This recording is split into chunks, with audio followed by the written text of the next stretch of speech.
Tiga jenis pekerja Indonesia berdasarkan kemampuan level bahasanya. Yang nomor 2 sama nomor 3 biasanya paling banyak. Penasaran? Tonton terus.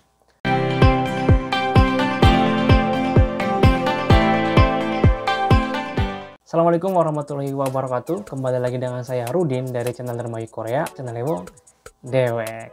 Nah, di video kali ini saya pengen men-sharing ya, sebenarnya info ini sih nggak terlalu penting banget buat teman-teman. Jadi ya buat teman-teman yang mau skip sih nggak apa-apa, tapi yang mau nonton juga pengen tahu menambah wawasan nggak ada salahnya buat teman-teman tonton.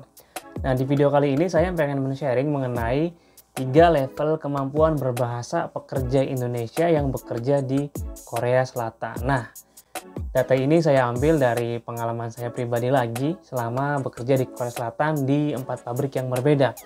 Level yang pertama itu tipe pekerja Indonesia yang nggak tahu sama sekali bahasa Koreanya. Jadi orang Korea ngomong itu nggak bisa, mau nimpali pun nggak bisa. Jadi yang ngerti juga nggak, apalagi gimana mau nimpali kan, gimana mau ngejawab. Nah, jadi susah banget ya. Nah, di level yang pertama ini susah untuk berkomunikasi dan sering sekali mengalami kesulitan dalam bekerja. Kenapa? Karena komunikasinya sangat kurang sekali. Tetapi untuk pekerja Indonesia di level yang pertama ini sangat amat jarang saya temui. Biasanya kalau untuk orang Indonesia dalam berkomunikasi sehari-hari di dunia kerja industri Korea Selatan itu lumayan tanggap ya teman-teman. Walaupun ya awal-awal pertama 2 minggu 3 minggu pertama agak mengalami kesulitan, tapi biasanya dari segi level bahasa pekerja Indonesia itu lumayan oke dibanding negara-negara yang lain. Jadi di level yang ini itu jarang sekali saya temukan. Lanjut ke level yang kedua. Level yang kedua adalah tipe pekerja Indonesia yang tahu maksud yang diomongin oleh orang Korea tetapi nggak bisa menjawab. Tipe yang kedua ini paling banyak saya temui. Jadi sebenarnya pekerja Indonesia itu tahu apa yang mandor omongin, apa yang senior orang Korea sajangnim omongin, tahu, ngerti maksudnya apa. Kalau disuruh artikan juga ya bisa, tetapi ketika suruh menjawab pertanyaan itu agak susah buat menjawab. Jadi mulutnya itu buat ngeluarin kata-kata bahasa Korea itu susah. Ya memang saya maklumi juga sih, karena saya pun waktu awal-awal pun walaupun mengerti apa yang diomongin oleh orang Korea, tetapi buat membalas, menjawab itu agak susah. Jadi cangkemnya kaku loh, namanya ngelibet, dari wong Indonesia ngelibet kaku. Memang agak susah, tapi untuk pekerja yang di level kedua ini tidak begitu mengalami kesulitan dalam bekerja karena tanggap dan tahu perintah kerja ya, karena mengerti apa yang diomongin oleh orang Korea, senior Korea, mandornya atau sajangnimnya. Jadi dalam bekerja pun tidak begitu mengalami kesulitan karena mengerti apa yang disampaikan oleh seniornya. Nah, jenis yang kedua ini paling sering ya, paling banyak umumnya pekerja Indonesia itu ada di level yang kedua ini. Tahu, mengerti apa yang diomongin oleh senior atau mandor Koreanya, tetapi kalau untuk buat jawab itu susah. Yang penting ya tahu lah, suruh ngambil apa tahu, suruh ngerjain apa tahu, tapi kalau suruh jawab bales buat ngobrol itu agak susah. Nah, ini yang kedua paling sering di kalangan pekerja Indonesia. Kalau yang pertama tadi itu ya jarang sekali ya teman-teman, karena dalam segi bahasa pekerja Indonesia itu oke. Nah, di level yang ketiga ini, level yang ketiga itu jenis pekerja Indonesia yang tahu apa yang diomongin orang Korea dengan baik dan benar, dan juga bisa menjawab, menimpali maksud omongan orang Korea.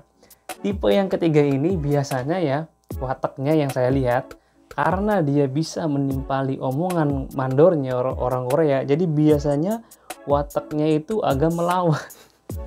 Jadi wataknya itu agak ngelawan sama mandor. Kalau udah bisa, mungkin dia setahun pertama itu masih nurut, ane algismida, ane arasmida. Pokoknya setahun pertama itu kayak gitu. Tapi memasuki tahun kedua, ketiga, karena sudah pinter dengan kerjaannya dan juga ngerti omongan mandor plus bisa menimpali omongan mandor, ya terkesan agak ngeyel.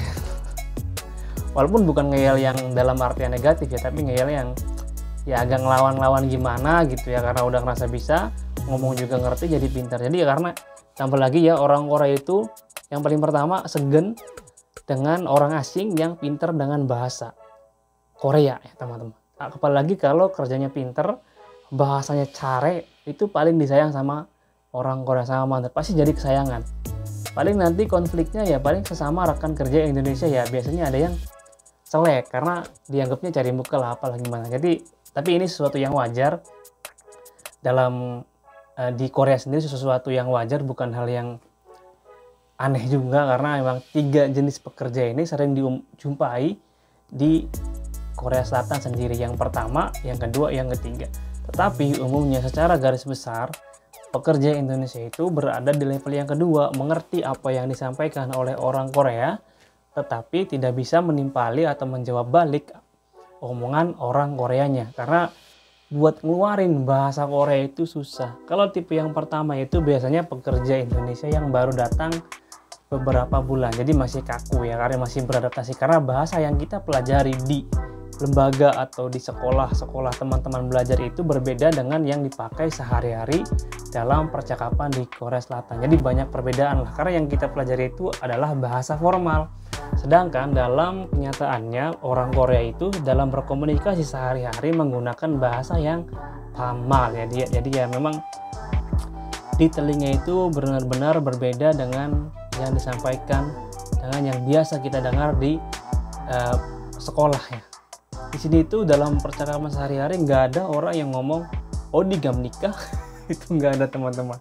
Yang ada ya pakai bantal semua pokoknya. Odiga titik ya, Odiga ya titik Odiga say titik ya, begitu ya teman-teman. Jadi ya memang karena bahasa yang kita pelajari di rumah itu merupakan bahasa formal, bahasa Korea dalam bentuk yang formal, tetapi dalam percakapan sehari-hari adalah bahasa Korea dalam bentuk yang casual atau yang santai. Jadi ya memang agak mengalami kesulitan, ditambah kadang pekerja-pekerja baru itu ada beberapa jenis pekerjaan yang menuntut sering-sering berkomunikasi. Jadi biasanya di bulan-bulan awal itu agak mengalami kesulitan, tetapi ya seiring berjalannya waktu biasanya untuk pekerja Indonesia sendiri dalam segi bahasa, segi komunikasi itu lebih sedikit unggul dibandingkan negara-negara yang lain yang saya amati. Karena saya juga pernah bekerja di suatu pabrik yang isinya itu orang asing semua ya, kebanyakan orang asing dari berbagai negara.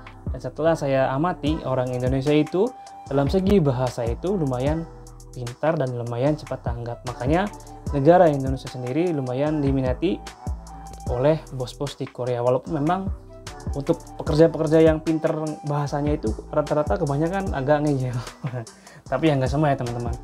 Oke, sekian dulu video receh kali ini, semoga bisa menambah wawasan teman-teman, dan nanti teman-teman sendiri setelah datang ke sini bisa tahu level teman-teman itu ada di mana. Tapi sekali lagi yang penting mah kita cari uang, dapat duit berkah, kita pergunakan dengan baik. Terima kasih sudah menonton video Dermayu Korea sampai habis. Semoga info ini bisa bermanfaat. Sampai ketemu di video Dermayu Korea berikutnya. Assalamualaikum.